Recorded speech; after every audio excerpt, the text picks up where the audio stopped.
What's up, Nerdyverse? I'm Daddy Louie, and in this video we're taking a look at a game called Hangry Dogs, so stick around.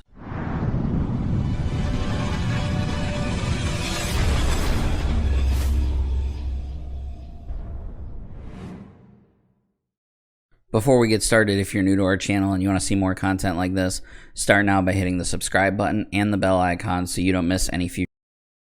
With this video, we continue our pet week by showing you a game called Hangry Games. This is a Kickstarter that is coming out very, very soon in the next couple of weeks. It is for ages 7 and up.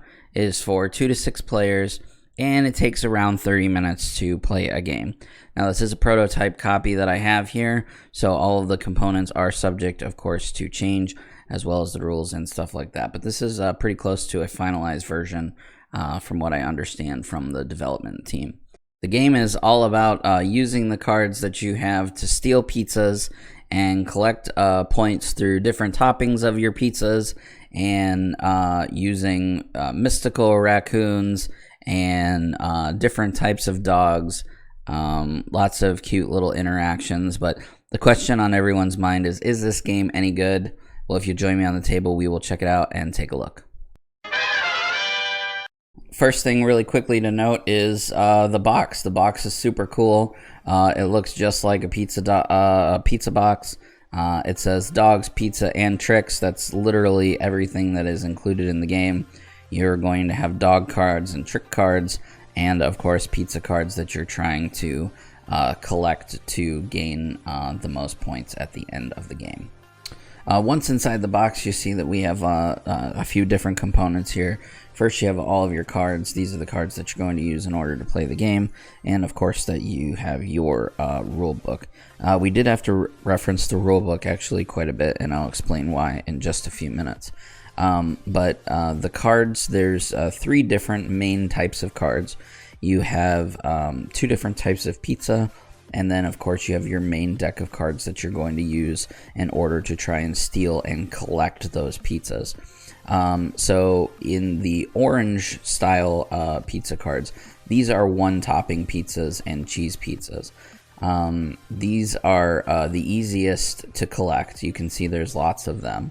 But they're important because in order to collect the 2-topping pizzas, you need to currently be controlling each type of the 2 that you're trying to get. So for example, if I wanted to try and steal or collect this tomato and ham pizza, I would need to control the ham pizza, and I would need to control the tomato pizza. So that's kind of the differences between the pizza types, and you can see that they both have a value. The 2 slices are worth 10. The 2 toppings are worth 10. The 1 topping is worth 6, and the game is the first player to reach 50 points wins. Then you have your main deck. The main deck has tons of different types of cards. There are not so fast cards. These are basically stopping you from doing things, and there's quite a few of those. You also have upgrades and downgrades. The upgrades and downgrades go onto the slices of pizza in order to change their value, and it's cute, right? So we've got some some broccoli, some eggs, and some lemon. Why would you want those things on a pizza? And then you have some hot chili peppers, because everybody likes chili peppers. You also have your raccoons. The raccoons are super powerful, but you can see there's not very many of them in the deck. So when you have these, they can definitely work out very well in your favor. And then you have your breeds and your tricks. So the tricks are typed out on the bottom of the breeds, and there are 2 of every type of dog within the breed, except for the Hounds of Chaos, which are one-offs. And these are just powerful, almost wild card styles, but each of them has a different ability at the bottom as well. And then, like I said, the regular animals, or the regular dogs, there's 2 of each type within that breed, and there's, I think, 6 different breeds. You got the tricksters, the dietitians, the gluttons, the buzzkills, the brokers, and the players. And there are 2 of each dog type in that deck. So here's an example of how the board would be set up. You have all of your 2 topping pizzas that are available for stealing, and then you also have a pile of the normal kind, or 2 piles of the normal kind. Everybody is dealt 1 of these 1 topping pizzas at random. I got the tomato here. And then game begins. So the game is played over rounds. In your round, you'll take turns playing cards and drawing cards. You can take 2 actions, or 2 types of actions on your turn. You can steal pizza, and or you can perform tricks. If you plan on doing both actions, you have to take the pizza first. So stealing pizza, the way that stealing pizza works is you can steal any pizza that is on the table in the center, and any pizza that is in a player's area as well. So someone can steal my tomato pizza, or they can take pizza from here. So taking a regular piece of pizza, in order to do that, all you have to do is play a dog of any breed. Here I have a hand of cards. I could play this enthusiast dog here to take any of these slices here, or steal any normal slices from an individual person. You can also play any Hound of Chaos. That's the wild card looking dogs, and you can play a raccoon. So any raccoon that you have in your hand, and that's how you steal a normal slice of pizza. The 2 topping pizzas are a little bit more complicated to steal. So this is one of the things that I would suggest to the developers before they actually go final with the game, is to give everyone like a tip card or something like that they can keep on them, because I did have to reference the rulebook quite a few times when playing to get down how you take these pizzas. So if you have in your hand two dogs of the same breed, they don't have to be the same dog, but 2 dogs of the same breed. So for example, the enthusiast and the portal tourist here, I could play these 2 cards, and if I have both of the toppings already in my panel, I can take one of the more expensive cards. So for example, this tomato and onion. If I own a tomato, which I do, and I own an onion, then I can play 2 of any breed type and collect this card. However, there is also another way. Let's say I don't have this, or I don't have both of the tomato and onion. I only have the tomato, but I really want the tomato and onion. Then I can play twins. So if I can play 2 of the same dog, which is obviously much harder to get because there's only 2 of every dog in the deck, or the wild dog, the Hound of Chaos, or a raccoon, then I can collect any one of these. So it makes the raccoons and the wilds extremely valuable, and it also makes having a pair of the same dog, which again is difficult to get, very valuable. It would just be nice to have a little tip card or something to hand out to each player to know how to do those interactions. Other than that, that's how you steal pizza.